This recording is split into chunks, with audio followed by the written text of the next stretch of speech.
There is a significant change coming to PlayStation Plus. Battlefield 5 looks to be set in World War II, and a brand new edition of one of the best fighting games of this generation. More on that in a little bit. First, let's talk about PlayStation Plus coming off the announcement of one of the best months in the service's history, probably the best month in the service's history. At the very least, it's the best month since the PlayStation 4 has been around. But what was also announced is a minor change that's coming to PlayStation Plus beginning on March 8th, 2019. Starting on that date, Sony will no longer offer PlayStation 3 and PlayStation Vita titles for free as a part of the PlayStation Plus subscription. This news was confirmed in a PlayStation blog post, and it said, quote, "This won't affect any games that you've already downloaded or will download prior to March 8th, 2019. Those games will still be a part of your PS Plus game library as long as you remain a member. Many of our fans are playing on the PlayStation 4 platform. With the increasingly vast number of PS4s in homes around the world, we'll continue to prioritize the benefits you receive through PS Plus membership, such as online multiplayer, online game save storage, PS4 monthly games, and exclusive PS Store discounts across content and network services." Now, to many, this news won't affect you, as PlayStation 3 users are dying down, and the PlayStation Vita, as much as I personally love that platform, never gained any major sort of traction. So to many, this is gonna be fine, but for those that were still gaming on the PlayStation 3, for those that are avid users of the PlayStation Vita, this is a little bit unfortunate, but you'll still have a year of freebie titles as a PlayStation Plus subscriber, so that is pretty cool. Hopefully, with the PlayStation 3 and PlayStation Vita games leaving the service, that means that the PlayStation 4 titles will only continue and continue to get better.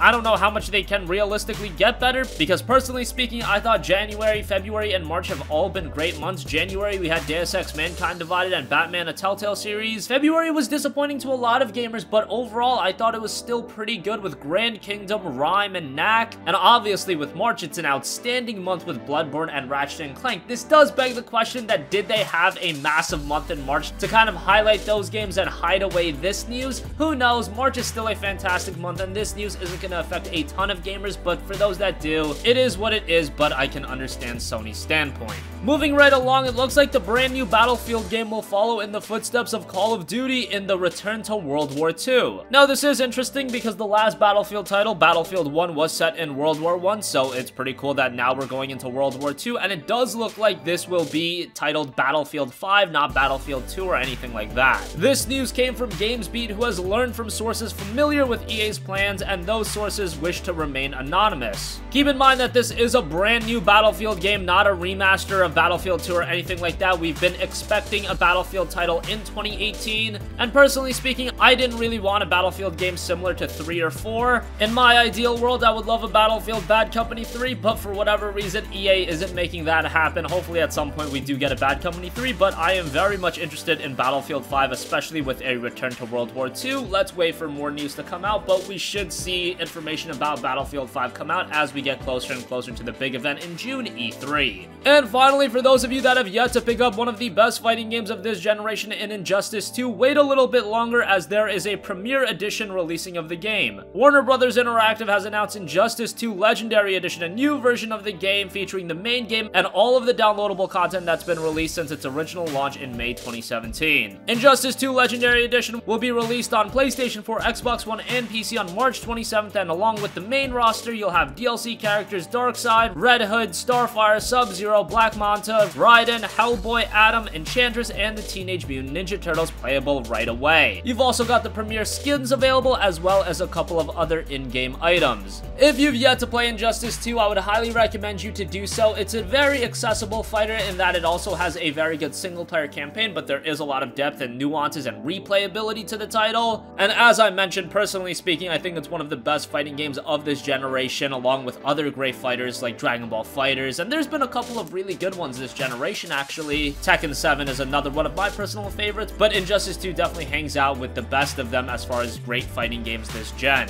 And with the Injustice 2 Legendary Edition, this will be a great way to get into the game with all of the downloadable content added on. That is going to wrap up this video. Let us know your thoughts in the comment section down below. What do you think about PlayStation 3 and PlayStation Vita games being removed from PlayStation Plus in 2019? How about Battlefield returning to World War II? And are you going to check out the Injustice 2 Legendary Edition? Again, if you're a fan of fighters, I would highly recommend you to do so. Sound off with your thoughts in the comment section down below. Thank you for watching, and goodbye.